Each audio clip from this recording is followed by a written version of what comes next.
So if sin opens the door in someone's life for the demonic manifestation and infestation in their home, could there be that?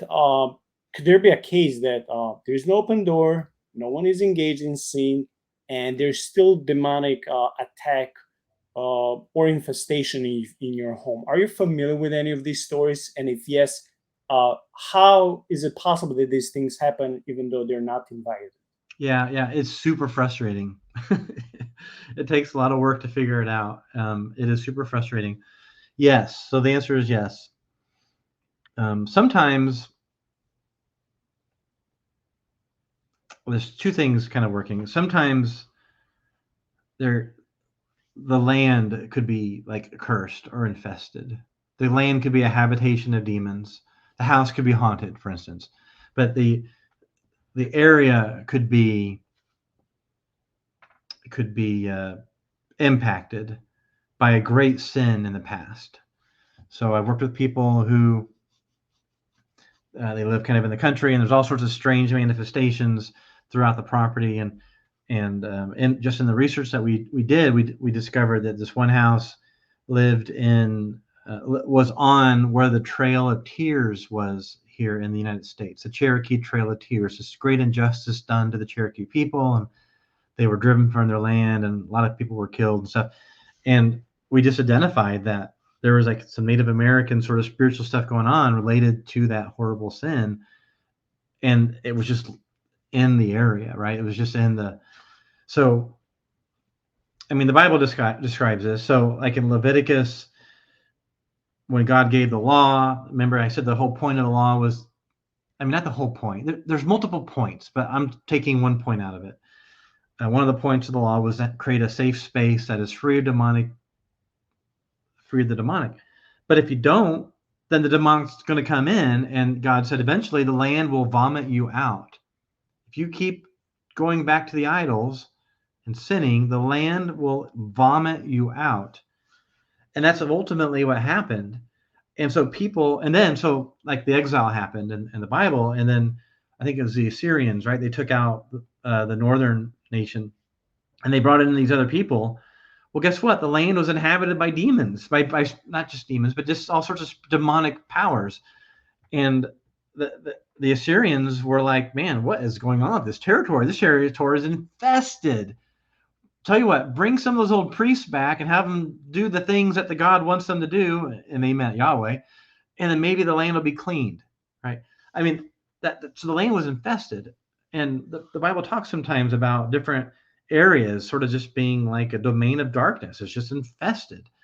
Mount Hermon is a perfect example, and in the end times, and I don't mean like what I mean end times, like when Jesus finally returns and everything is set to rights, Mount Hermon will be like Mount Zion and will be a land that is cleansed. It'll worship like it's supposed to. There's a prophetic song talking about Mount Hermon is worshiping. Can we just please give the context to all the viewers who are not familiar with Mount Hermon? Just briefly, why is Hermon? Why is Mount Hermon important, especially in the extra biblical writings? So I'll start with anyone I dropped a Lord of the Rings reference already. So I love Lord of the Rings. If you've seen the movie or heard the book, Mount Hermon is like Mount Doom for the Jews, for the Hebrews. And so you have Israel and you have Judah, these two kingdoms, and up in the north was Mount Hermon, and that was a scary place. And then part of the reason the north was scary is that's where all these invasions came. So the north was a scary place if you were a Hebrew living in Judah or Israel. Mount Hermon is thought to be where the Watchers. I mentioned the fallen angels, right? We talked about Genesis 6. When the sons of God came to earth and did the thing with the women to create the giants, Mount Hermon was thought to be that place. Now, whether or not it really was, I mean, it was thought to be that place. And so over the centuries, all sorts of pagan shrines were built there. And I mean, we're talking human sacrifice and animal sacrifice, all sorts of horrible things. It was a demonic, dark place. And I can't remember how many shrines archaeologists have found. It's a lot. Speaking of archaeologists, just a sidebar. Last week on this show, you had an archaeologist, and our episode is coming out when the next Indiana Jones movie is being released, and in this Indiana Jones movie, there's a female archaeologist. Now I've not seen it, but I've just in the previews. She's not a very likable person. I really think the archaeologist, what was her name, Becca? She would have been a great character. I hope she's watching. You would have been a great character. You should have been the archaeologist in the Indiana Jones movie. You would have been, first of all, a godly woman who would have been awesome. And it would, anyway, we have real life Indiana Jones, doing this stuff. Anyway, sidebar. So back to out of the sidebar. Mount Hermon was this really dark place in the north. It was in Caesarea Philippi, right? And so towards the end of Jesus's ministry, his earthly ministry, when he went up in that area, and that's sort of thought to be where the transfiguration happened, because he went to the only mountain.